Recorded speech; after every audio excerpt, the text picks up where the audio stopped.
Welcome back. After 43 days of conflict in this invasion of Ukraine, the Ukrainians believe that phase 2 of this combat operation in their country is going to be 5 to 6 times more brutal than what they've seen so far. We've got reporters on the ground in the very places that the Ukrainians believe the biggest attacks in this second phase of the invasion will actually take place. Here's their up-close, on-ground report.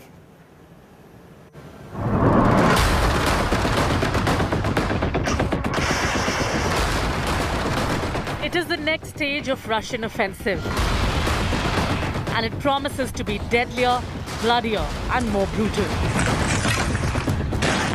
Weeks into a punishing push into Ukraine amid fierce resistance and reverses in war zones.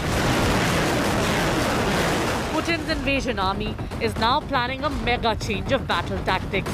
After halting its offensive in and around Kyiv, Russia is preparing an all-out offensive, targeting Kharkiv, Mariupol, Luhansk and Donetsk. The aim is perhaps to salami-slice Ukraine's east and establish a corridor starting from Crimea to all the way to Kharkiv. With the decision to withdraw forces from western Ukraine, the focus is now on eastern Ukraine. Mariupol almost taken, Volvanaka under Russian control, and this, Donetsk and Luhansk, is the war zone. So what emerges from the chain strategy is a relentless Russian bombing spree and intensified attacks on Ukraine's southern and eastern parts. Kyiv has told residents of eastern Ukraine regions of Kharkiv, Luhansk and Donetsk to evacuate now or risk death. The governor of Luhansk has warned of a doomsday assault on the city, warning that Russia is building up troops for offensive in a matter of days, revealing that Russian forces are attacking Popasna city with Grad rocket launchers and jets. The massive twist in Russian war game has triggered fears of a prolonged war. NATO chief said there has been no sign that the Russian president has dropped his ambition to control the whole of Ukraine, adding the war could last for many months or even years. We have seen no indication that President Putin has changed his ambition to control the whole of Ukraine and also to rewrite the international order. So we need to be prepared for a long haul. We need to support Ukraine, sustain our sanctions and strengthen our defenses and our deterrence. Because this can last for a long time and we need to be prepared for that. Has the Ukraine war entered an even more difficult phase? With Geeta, Mohan in Donetsk war zone, Bureau Report, India Today.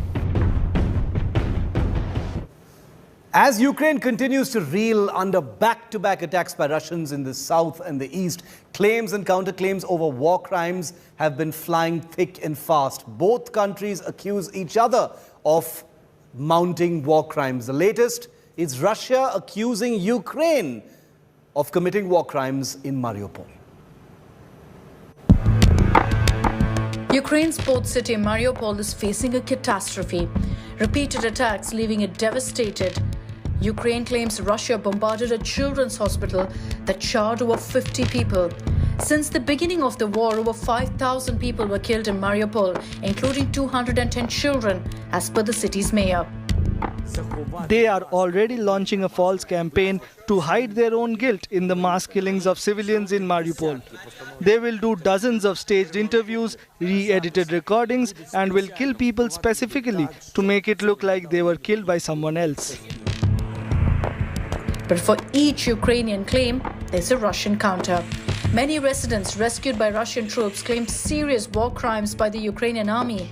Civilians allege that Ukrainian army entered a hospital and started firing, giving just 15 minutes to civilians to escape before the shooting starts. They occupied the floor of the traumatology department in the hospital, installed grenade launchers and started shooting. There is another one nearby with probably 100 people, including children and the wounded. So we were told that we were given 15 minutes to evacuate, run or whatever, and then the Ukrainians would mine the entire building. A female sniper and the soldiers of the armed forces of Ukraine were in nearby house number 21. They were constantly running from house to house, changing their positions, shooting the civilians, and we witnessed how one woman went out into the street. She was shot right under her feet. Mariupol residents claimed that the Ukrainians didn't even spare youngsters, and there's no place to bury the dead as graves have been dug everywhere. When we went to fetch water, they also shot under our feet so that we would not go anywhere. Some pieces of human meat lay around these wells. A Mariupol resident was shot in the leg while he was allegedly passing by a kindergarten. He says that the Ukrainians have turned kindergartens into bases as they needed convenient positions. I'm from Mariupol.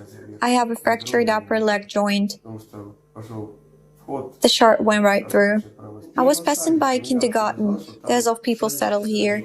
We saw how they left the kindergarten in search of convenient positions. They came into our yard. After firing back, they returned to the kindergarten, where their place of deployment was. The previous time they hit in the residential buildings showed their attitude towards us. As the two countries trade charges of war crimes, the battle for East Ukraine has heated up, with Putin's troops carrying on relentless bombardments. Bureau Report, India Today. And remember, India Today's coverage is only via ground reports by first-hand reporters on the ground, seeing what they're seeing and reporting it to you without any editing whatsoever. Here's Gaurav's latest report from Borodyanka, which is just outside Kyiv and has been one of the most devastated places before the de-escalation by Russia. Take a look. Now, this is a team that is on standby. It's slowly going forward, inching forward, trying to look for survivors in this rubble. This building, according to information given by people here, was destroyed in an airstrike, and emergency workers could not get here in time. But some locals say there could be survivors here, and that is why the focus is on this building, one of the many that have been targeted here in Berdyansk. So healthcare workers and emergency workers are all here standing by, amidst locals saying that they've heard voices coming from inside this rubble, and that is why their effort is to try and get into this area. What they're also doing here is trying to put oxygen through a pipe and trying to send food down, because if people had gone down and found a cavity to survive, in case voices are still being heard in the rubble, they're hoping against hope that there would be survivors inside, and perhaps in a bunker or a basement. So food packets are here, water is here, doctors are on standby, all in an effort to find survivors amidst this wrecked building destroyed in an airstrike, another building destroyed in a missile strike here in Berdyansk, Ukraine. It's only now that healthcare workers and emergency services have been able to reach here, and they still say it's a race against time to save lives. With cameraman Lalit Mohan Joshi in Berdyansk, Ukraine, Gaurav Sawant for India Today. Ukraine has claimed that it has killed more than 1,000 Russian troops till date. More, in fact. It's because of their unrelenting efforts that invaders are still at bay. Look at it from the perspective of those inside Ukraine, trying to breach the impregnable Kyiv fortress. Ukrainian troops are using mobile missile launchers to wipe out Russian weaponry as best that they possibly can. We've gotten up close to the front line on the Ukrainian side. Take a look. 2, 1, push!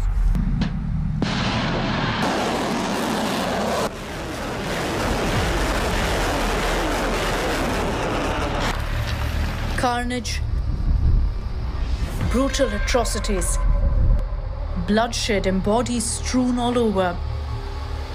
Ukrainian cities are ravaged.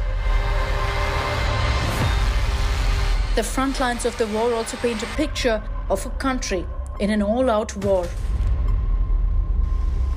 Ukraine says its troops are locked in a no-holds-barred assault on Russian troops, revealing that warriors in Netflix series made on the country have also joined the war front. The official Twitter handle for the defense of Ukraine tweeted images of armed Ukrainian soldiers on combat duty on the front line, patrolling the border with Russia, snipers keeping guard to target Russian troop movements, and constantly firing with machine guns and automatic guns in a bid to check Russian advances.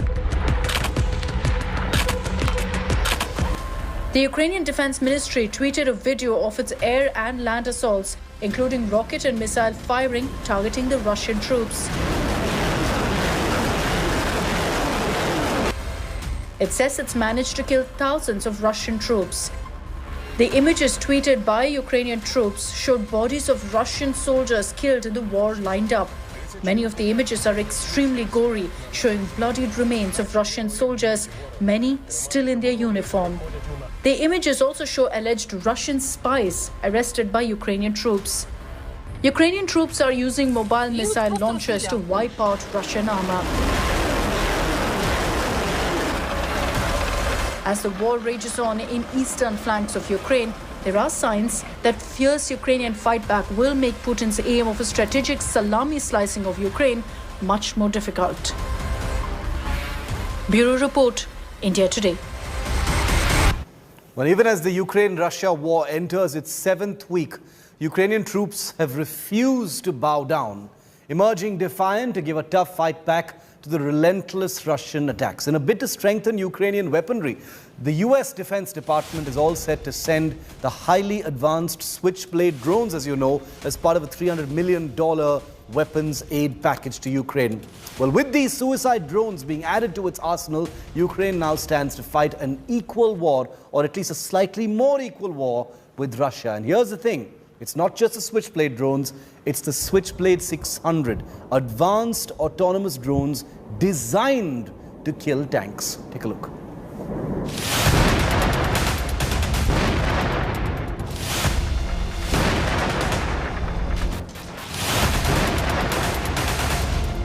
Ukraine using its missiles and drones given by the West to make the war more equal, taking out Russian jets, choppers and tanks with devastating ferocity.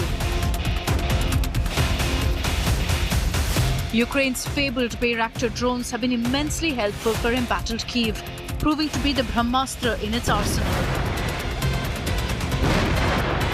And now there's a massive leg up for Ukraine, as Pentagon plans to gift it 10 of the newest Switchblade drones with the reputation of the most potent tank killers. Under a $300 million aid to Ukraine, the tank-buster drones work in kamikaze fashion, plunging at the target after waiting stealthily. The swift suicide dive ends in complete destruction of the target. The Switchblade 600 drone, weighing 24 kgs, is designed specifically to attack tanks flying distances up to 40 kilometers, loitering over a target for about 40 minutes. They can also use warheads meant for javelin missiles. The small drones, made by Aerovierment Ammunition Major, carrying warhead, detonates on impact. As officials call it, the flying shotgun. The early version of these dive-bombing drones was secretly sent to Afghanistan in 2010 to fight the Taliban. The US says the Switchblade 600s are a higher level of technology that provides Ukraine additional capacity to go after Russian armor formations. We've already sent in 100 Switchblade UAVs that were already in our stocks. We sent them in from those stocks. I don't know where they are in the transshipment process, but they arrived over the earlier this week. So they'll be getting into Ukraine quickly if they aren't already there. That's the 100 that President Biden announced a couple of weeks ago. Will the new Brahmastra drones in Ukraine arsenal prove to be a game changer in the combat? Bureau Report, India Today. Well, it's been Putin versus Biden so far, but it's become totally personal now, and we'll tell you how. The US has announced new sanctions against the Russian president's daughters. That's right. The US believes that a lot of wealth is hidden among Putin's progeny and his family. The latest sanctions aim to add pressure to the Russian economy and its elite over the invasion of Ukraine. And this time the target is Maria Putin and Katerina Putin, the daughters of the Russian president.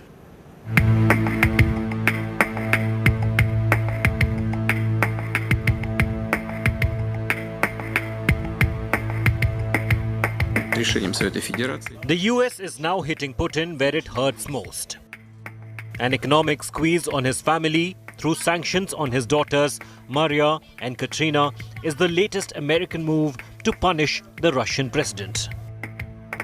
Putin's family lives far away from the limelight, maintaining a very low, almost secretive lifestyle. The US believes that a lot of Putin's wealth is hidden among his family members and oligarch friends. Putin's daughters have been kept out of public view. But here's what's known about them. Maria Putina and Katerina Tikhonova are in their mid-30s.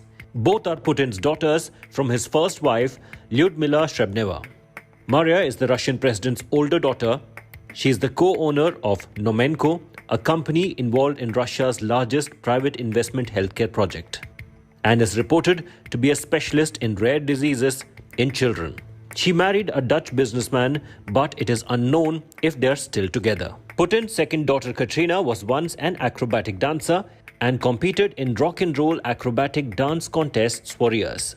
In 2020, she was appointed to run an artificial intelligence institute at Moscow State University. She currently heads the Innopraktika development initiative funded by oligarchs who are part of Putin's inner circle. Both of Putin's daughters are seen to benefit and provide revenue to the Kremlin. Putin's greatest critique, Alexei Navalny's camp, wants further sanctions on Russian president's current consort, Alina Kabayeva. Mother of two younger children, sired reportedly by Vladimir Putin, Kabayeva is the chairman of the board of largest Russian media, National Media Group. The current set of sanctions by the US issued on 6th April also target the wife and daughter of Russian Foreign Minister Sergei Lavrov. US sanctions Russia again. Ban on new investment in Russia. Sanctions on banks. Sanctions on critical major state-owned enterprises. Sanctions on Russian government officials and family members. Not only the US, UK has announced further sanctions against 8 oligarchs and the Russian banks in which their money is stashed. What's very clear is that the call for sanctions are getting personally close to Putin. Bureau Report, India Today. An unexpected brand and business innovation is underway in Russia, born out of the unprecedented exodus of top global brands from the West. Giant companies run by some of the smartest in the business. The vacuum has been filled by quick-thinking entrepreneurs who've jumped in to exploit the situation. And that's why you have things like Starbucks and McDonald's and other brands, as our reporter Geeta Mohan discovered in the eastern part of Ukraine. Take a look. The entry of McDonald's in Russia and post-Soviet states was a very big deal. But over here in Donetsk and many other parts, McDonald's has withdrawn, not just in 2022 after the Russian invasion of Ukraine, but much before that. The problem in Donetsk has been since 2014-2015, and once Donetsk came under the control of Russia, McDonald's and many such international outlets left. But the craze for a McDonald's burger has not gone down, and that's why you see that McDonald's in Donetsk has become Don Mac, which means Donetsk has come out with its own version of McDonald's. The menu remains the same. Crowds at the Don Mac outlet are a little thin, probably because of the circumstances. The menu, however, remains the same, as it was under the McDonald's brand. The Big Mac has, however, been replaced by the Big Mac. And the Filet-O-Fish is now Filet-O-Fish. And the taste also remains the same, with the food being prepared by the same staff in the same kitchen appliances. McDonald's, old McDonald's? Yes?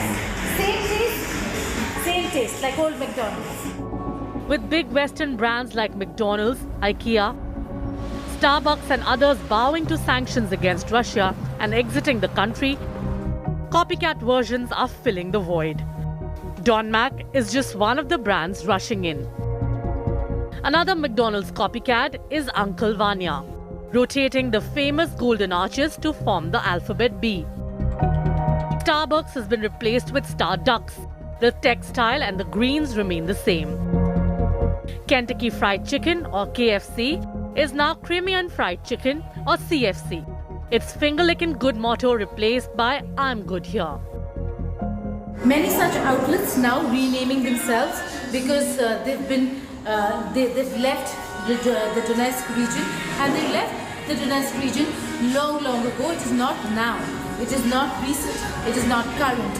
But in Russia, the similar decisions taken by international outlets is only very recent, and you see a change in names even there because people still need employment.